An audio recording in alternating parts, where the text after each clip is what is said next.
Today we will start the class with the topic impact of globalisation in India. अब हमें पढ़ेंगे कि globalisation का इंडिया पे क्या इम्पैक्ट पड़ता है। In the last 20 years globalisation of the Indian economy has come a long way. What has been its effect on the lives of people?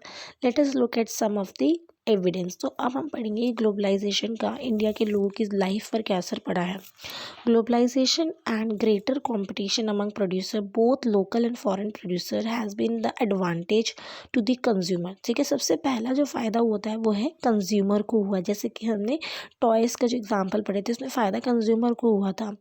Particularly the well of section in the urban areas, खास तौर पर जो फ़ायदा हुआ है वो शहरों के जो अच्छे मतलब मिडिल क्लास या अपर मिडिल क्लास के लोगों को हुआ है। There is greater choice before this consumer who now enjoy improve quality and lower price for several products. क्योंकि अब जनता के सामने, कंज्यूमर के सामने चॉइस है, बहुत सारी क्वालिटीज़ हैं, इम्प्रूव क्वालिटीज़ हैं जो कि लोअर प्राइस पे इसको मिल रही हैं।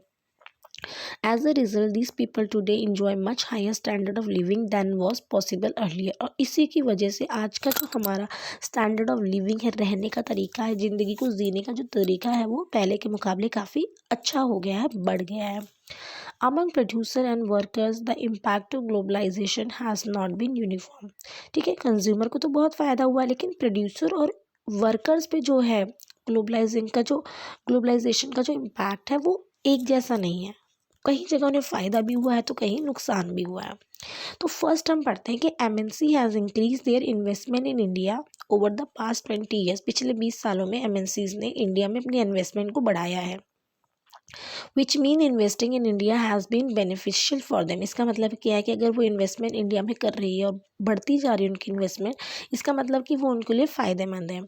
MNCs has been interested in industries such as cell phone, automobile, electronics, soft drink, fast food और services such as banking in urban areas. ठीक है, अब कहाँ कहाँ पे वो इन्वेस्टमेंट ज़्यादा कर रही है? सेल फोन्स में, ऑटोमोबाइल्स में, इलेक्ट्रॉनिक्स में, सॉफ्ट ड्रिंक में, फास्ट फूड में, बैंकिंग में, अर्बन एरियाज़ में, स्पेशली शहरों में ज़्यादा इन्वेस्टमेंट हो रही है। These products have a large number of well off buyer. और इन सभी प्रोडक्ट के बायर्स बहुत ज़्यादा हैं इंडिया में। In these industries and services new job have been created. अब पहला फ़ायदा क्या हुआ कि जॉब्स क्रिएट हो रही हैं। Also local companies supplying raw material etcetera to these companies have prosperous. और इन इंडस्ट्रीज़ में जो भी local companies raw material provide करती है उसको भी फ़ायदा हो रहा है, वो भी डेवलप हो रही है।